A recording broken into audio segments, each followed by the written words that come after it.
This is pretty much the video I wish I would have seen when I first started playing Rocket League. I've been playing this game for almost 2 years now, and I have about 2,000 hours between console and PC. I've spent probably another 1,000 hours or more researching how to get better at this game, so I'm going to share everything I know in these videos. Okay, not quite everything. Every week I put out videos on how to improve at certain skills within the game, and I don't have time to go over every single aspect of every single skill. You can just go check those out on my channel if you want. If during the video I mention certain mechanics or skills and an arrow pops up, that means I've linked a video on the subject in the description so you can go learn more. Also, this video is highlighting the fact that Rocket League is primarily a team sport, so this is really about how to improve at 2v2 and 3v3. However, a lot of what I'm going to talk about will still apply to 1v1. In this first video, I'm going to be going over the basic technical skills you need to be good at this game. If you're new to Rocket League, get a pen and paper and write these down as I go through them, so that you can look them up later. Otherwise, you're probably going to feel overwhelmed. And just remember, anybody can learn this stuff. So don't give up. It'll be easy to think, oh, I'll never be that good. No, you can be. Listen, everybody is garbage when they first start. The real fun is going through that journey of improvement. I'm going on an adventure!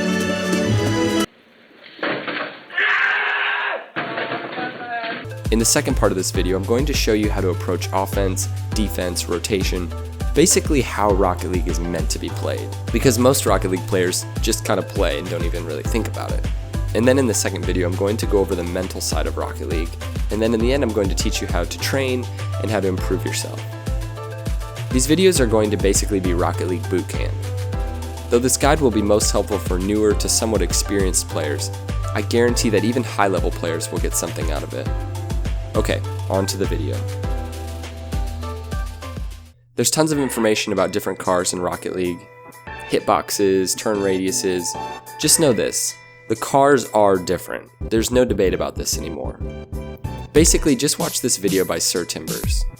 And for me, I basically use the Octane all the time. But if I am going to use another car, it's usually the Dominus. So those are my two favorite cars. You really shouldn't leave your camera settings on default. I've linked a list of pros camera settings in the description, so go try some of those out. I recommend most people using something like what Greasymeister uses. This will give you that combination of having a big field of vision without losing too much precision. Make sure you try lots of different camera settings, and don't be afraid to change your settings to make things fresh. I have an entire video on what I think is the best control setup. I switched my controls from default at about 800 hours, and it was really hard. But only for a week. Once you do this, you'll be thankful you did, because there are a bunch of mechanics, even some of the mechanics we're going to talk about in this video, that you simply can't do as easily with default controls. So just go check that video out. You should use ball cam about 90% of the time, and car cam about 10%. Car cam is used mainly for getting boost, dribbling, challenging in certain situations, and for hitting the ball with more precision, but mainly you should stay in ball cam. Now, if you're a newer player, I know this feels weird, but I promise you'll get used to it. And once you do, you'll thank me. Trust me, you don't want to be this guy. There are a few great videos on the physics of Rocket League, but by far the most helpful video is the one on your screen. Seriously, if you're a newer player, just go watch this like 4 times. Better players usually have better car control. Car control is basically having an understanding of how your car works and being able to use it to its full potential. KevPert has 3 videos on car control, and they're incredibly helpful. I've said before that this is one of the hardest things to learn in Rocket League, but the more car control you have, the easier all of your mechanics will be. As I'm guessing you already know, the 6 boost containers in the corners and on the sides of the field give you 100 boost, and the rest of the pads give you 12 boost. When you first start playing Rocket League, you have very little regard for boost, but soon you realize that you can't really play fast or get up in the air without boost. So you start centering your positioning not only around your relation to the ball, but also to boost. But soon many players start to forget that they don't actually need 100 boost all of the time. They find themselves using boost 24/7, leaving little boost for their teammates.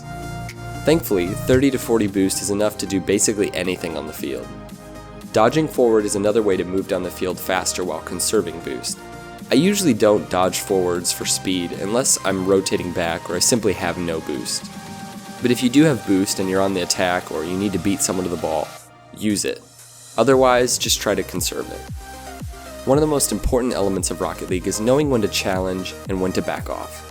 This comes with lots of experience, but one way to get better at challenging is just to go play 1v1 and challenge every single ball.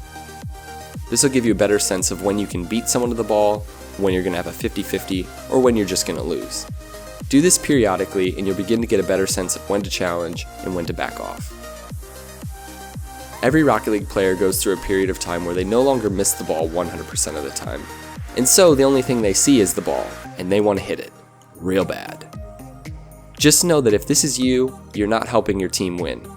You're actually the problem. Even if you don't trust your teammate to dribble or to hit the ball, you should probably just stay behind them. Think about it. The only way to get better at aerials is just to do them over and over and over again. If you're a newer player, use the aerial training. It's actually really helpful. But nothing can replace going for aerials in actual games, because the ball is moving and you are moving, and you just can't get that experience from training. After you start getting better at aerials, you need to learn what is called the fast aerial. It's basically a way of jumping off the ground while boosting. This is the fastest way to get to the ball. Just jumping and then boosting is not the fastest way. There are tons of tutorials on how to do this, so just go check those out. I have an entire video on dribbling that you can look at if you want to learn more. In 2v2 and 3v3, the most important elements of dribbling are being able to carry the ball and also flick it. These are skills that you just have to practice to get better at. The fastest way to turn your car around is by using Power Slide. Because of this, you need to try implementing it into your game as much as possible. Remember, as with a regular car, power sliding doesn't actually give you a sharper turn radius, but it does enable you to change the direction of your car quicker. The power shot is basically a way of hitting the ball right after it hits the ground. There are power shots for offense, but for my purposes, I want you to learn how to use the power shot as a way of clearing the ball out of your half of the field. One way to practice this is in aerial training. Let the ball fall down to the ground and work on clearing it out of your half. Practice going back and forth, clearing it to different sides of the field. When I first started playing Rocket League, passing wasn't near as important as it is now. I remember joking about how crazy it would be if teams got to the point where they could pass it back and forth. In the last year, this has actually become a reality. Unless you have a clear shot, try looking for your teammates to make a pass. Passes off the backboard are extremely difficult to defend. And with a little bit of thought, your power clears can also be turned into passes quite easily. Regardless, you have a better chance of winning if you don't play selfishly. Try to always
the various positions, and you need to be able to do everything.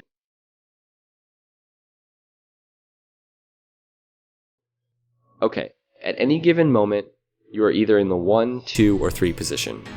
Player 1 is always the person hitting the ball, Position 2 is always the person looking for a pass, and Position 3 is behind player 1 and 2, preparing for either a pass, in which case 1 or 2 would need to rotate back, or preparing for a clear from the opposing team. It is best if Position 3 is on the opposite side of Position 2, making one big triangle formation. In this scenario, player 1 has passed the ball off the backboard and player 2 is now going up for a shot.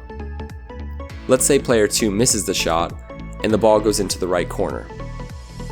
Player 1 attempts to steal the right corner boost and head back to the 3 position. Okay, so here's a little hint. In basic rotation, player 1 normally rotates from position 1 to position 3. This frees up player 3 to aggress the ball and set up a pass for a teammate, or just keep the pressure. Player 3 is now in the 1 position because he's attacking the ball. Either player 2 or 1 may now attempt to receive a pass from player 3. If player 2 goes in for a shot, player 1 must stay back and wait for player 2 to rotate back into the 3 position before moving forward. That's the basic rotation, and it's always kind of moving in that direction. Now, there are countless possible scenarios, which gets at the importance of communication.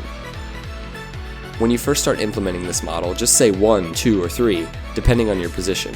There will be times where you need to break from your position, so if possible, just try to communicate that with your teammates. Regardless, you should always be in one of these 3 positions. After a while, rotationing and positioning will become automatic and you won't need to communicate as much. If you feel like you understand basic rotation, take some time to watch professional gameplay and see if you can identify what position each player is in at any given moment. Defensive rotation is easier to understand, but often more difficult to implement, as it calls for a high level of patience, reaction time, and self-control. Your main goal as a team should be to only have one person hitting the ball at one time. It's really that simple, but it's much easier said than done. In this scenario, player 1 is making a save while player 2 is rotating in behind to cover the goal. Player 3 is rotating back to defense. The opposing team has hit player 1's clear back at the goal and player 2 must now make a save. Player 3 can rotate in behind player 2, and player 1 can rotate back to support player 3. This is pretty much how defensive rotation works until you can break out and get a clear or pass it up to one of your teammates who is in the process of rotating so that you can alleviate that pressure and then be on offense. I want you to see 2 main concepts in these illustrations. The first concept is this: keep moving. You should always be monitoring what the possible outcomes are and be putting yourself in the best possible position. Also, try to play as fast as you can, but also as controlled as you can, but always be moving. Stay spread out. I can't emphasize this enough.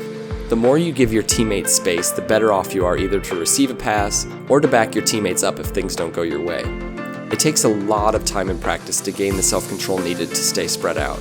Just keep trying to be more aware of what your teammates are trying to do and trust them. That's enough for part 1. In part 2, we will be going over the mental side of the game and also how to train to get better at Rocket League. Until then, see you next time. Thanks for watching.